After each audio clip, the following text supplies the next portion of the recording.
Welcome back, dear children. Myself, Sir Sunil, your physics teacher. Good morning to one and all. How are you all? Fine? I hope you all are fine and also you all are safe. So these days we are discussing our unit 3rd, force and pressure. Okay, yesterday we have discussed about the pressure and its units. Okay, today we are going to discuss about one important concept from this chapter, that is factors affecting pressure.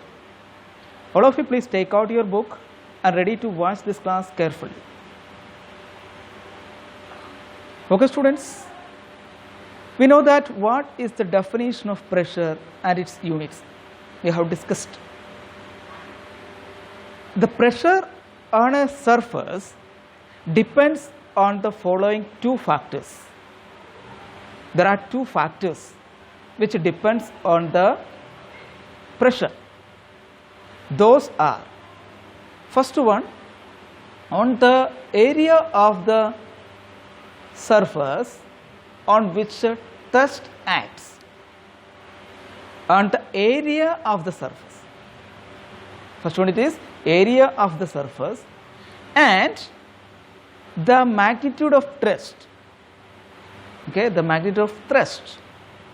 On the magnitude of thrust acting on the surface, that is the second factor. Okay, so first factor is on the area of the surface on which a thrust acts. Second one, on the magnitude of thrust acting on the surface. First of all, we are going to discuss in detail about the dependence of pressure on the area of surface. Suppose when we stand on a stand, a thrust equal to your weight acts on a smaller area and so exerts more pressure on sand. Hence, what will happen? You sink more. But suppose that when you lie down on sand, what can you observe? The same thrust we are applying there, clear? But you sink less. Why? Because there is larger area. Okay students, there is larger area.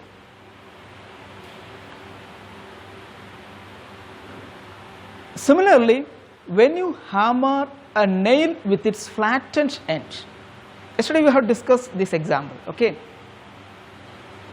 This nail one, this is another one. When you hammer a nail with its flattened end resting on a wooden block, thrust exerted by you acts on a larger area, so less pressure acts on the nail. Hence, it does not go into the block. But when you hammer the nail with its sharp end resting on the block, the same thrust acts on a smaller area. You know that the same thrust will be applying on it, clear? Smaller, but the area is smaller. So more pressure acts on the nail. Here is area is small, sharp end only on the block. So area is small, that's why more pressure acts on the nail. Hence, it easily penetrates into the block. Here one figure 3.15a, clear? 3.15a, please observe it. And figure 3.15b, both diagram you please observe. Now we are going to have one more example here, clear? Here in the first diagram which we have seen, okay, the first diagram which we have seen shows a block of mass of 10 gram, a block of mass of 10 gram, 10 gram and dimensions 40 centimeter into 20 centimeter into 10 centimeter. meter. Okay, 10 centimeter.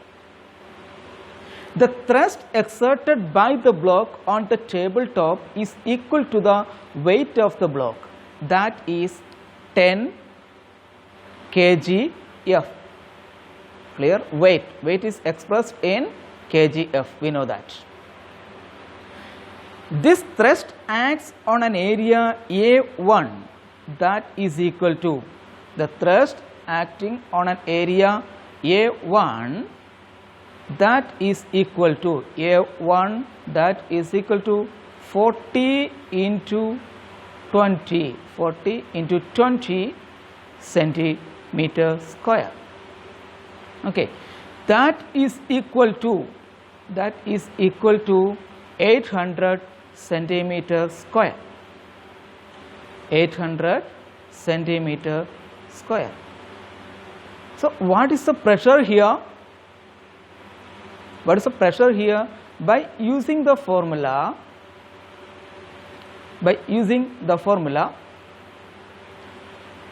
we can write P is equal to, we can write P1 is equal to, what it is, 10 kgf divided by 800 centimeter square.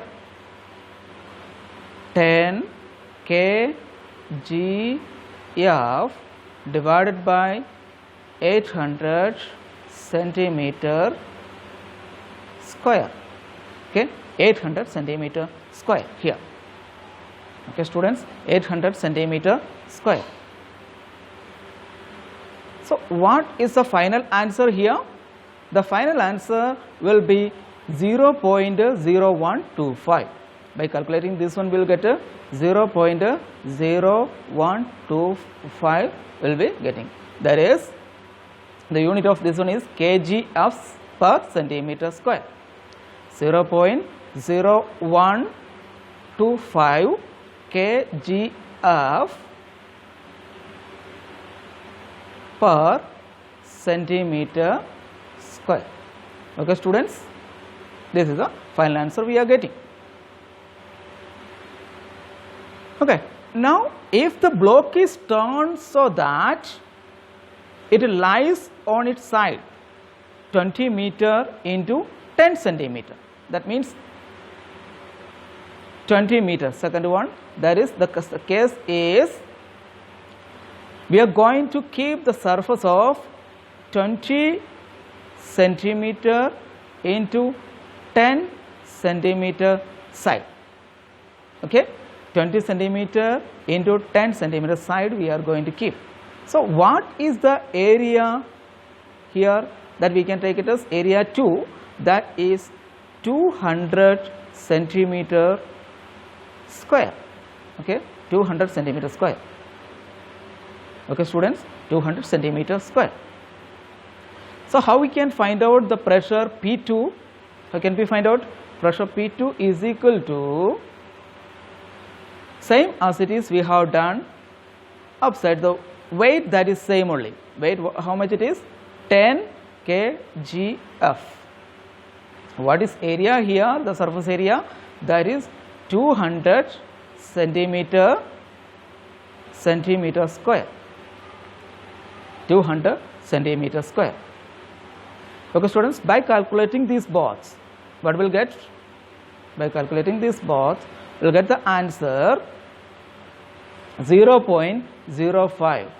We get the answer is equal to 0.05. 05 kgf per centimeter square.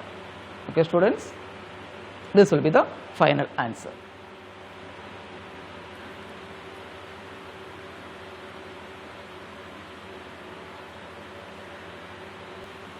So students, by the above explanations, by the above situations or numericals, we can conclude that pressure exerted by a body depends on the surface area on which the thrust of the body acts.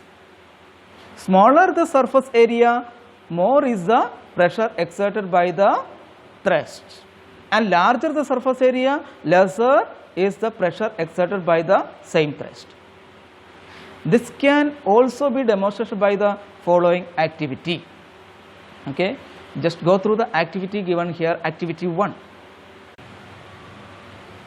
Push a sharp pin into a piece of wood as shown in figure. Yes, we can go through the diagram. It is given down. Okay, say first diagram. See first diagram, that is A. There we are trying to insert a pin on the wood. In second diagram, we are going to insert a nail on the wood. Okay, this is the situation.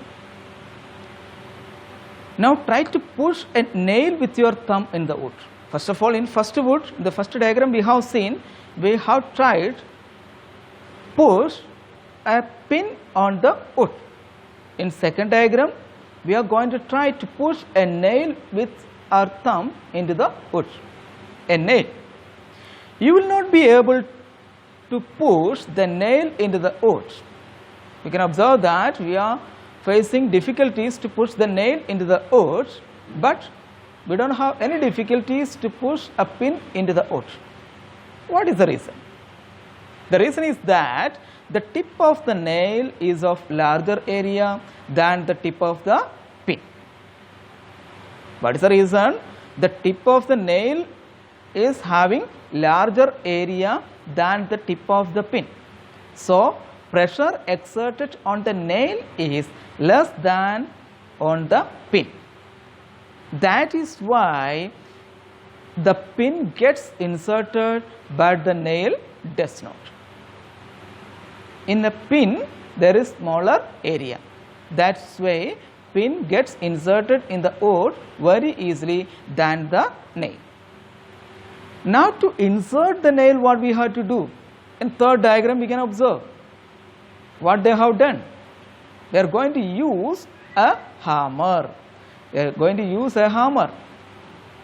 By using the hammer, they are going to insert the nail on the wood. Okay. Now to insert the small nail into the wood, hammer is taken here. You will find that the nail now gets inserted into the wood because thrust on it has increased the pressure. Means we are going to give more pressure here by using the hammer. Then automatically the nail will be inserted in the wood. Okay students, this is the activity. Now second factor we are going to start to discuss, that is dependence of pressure on the thrust or force. In figure 3.17a, you can see, just observe the diagram here. Okay students, just observe the diagram. First one diagram, we can see a thin buoy. Okay, we can see a thin buoy here is standing on a bed. Another one, a fat buoy, he also standing on the bed. Okay. Now what will happen here?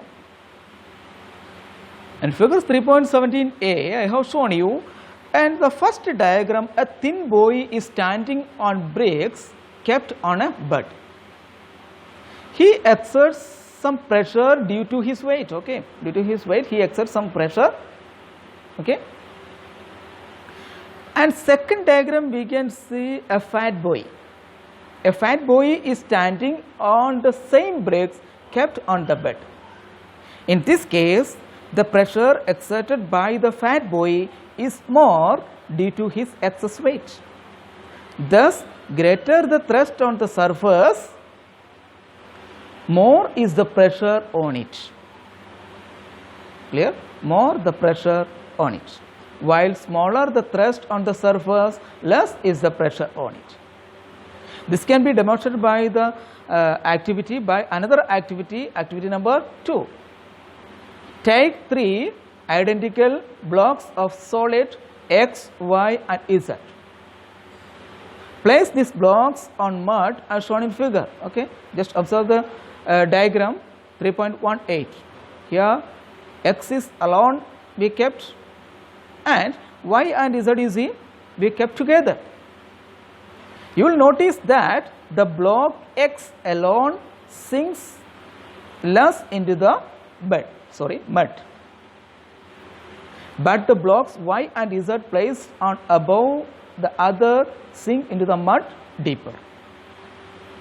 Okay, students. Now we are going to discuss about the examples of pressure in our daily life. The examples of pressure in our daily life. Okay, students, it's time to wind up our class today. So students, I am going to remind you one thing.